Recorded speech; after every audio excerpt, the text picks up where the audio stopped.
സുരേഷ് ഗോപിയുടെ കാര്യങ്ങൾ, ചില കാര്യങ്ങൾ അവർ പറയുന്നത് എനിക്ക് മനസ്സിലാവുന്നില്ല. എന്റെ കുഴപ്പമാണെന്ന് എന്നെ വേണേ രണ്ടടി അടിച്ചോ, പക്ഷെ ഞാൻ ഉള്ളത് പറയും. അതൊക്കെ ഇതിനപ്പോ ഇവിടെ പറയുന്നത്, അതൊക്കെ എല്ലാവർക്കും അറിയുന്നതല്ലേ.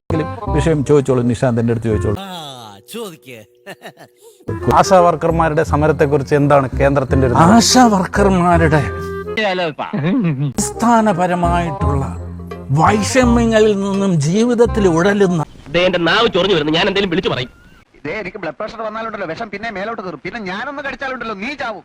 ചില പ്രത്യയശാസ്ത്രപരമായ ചില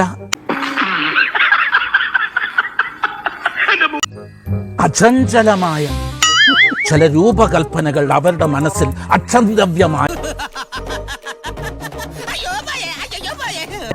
ചില ഇമേജുകൾ ഉണ്ടാക്കുന്നതിന്റെ പശ്ചാത്തലത്തിലാണ് ഓരോ ഗോഗ്വാ വിളികൾ. ഇതൊരു നടക്ക് പോണ മാതിരില്ല. ആ തേണ്ടി RDPയുടെ തൊലി ഇരിക്കുകയാണ് ഉത്തമ. സഹിക്കുക അല്ലാതെ എന്ത് ചെയ്യാ? എന്ത് മനസ്സിലായി? ഇതെന്താണെന്ന് എനിക്ക് ഇതുവരെ പിടികിട്ടിയിട്ടില്ല.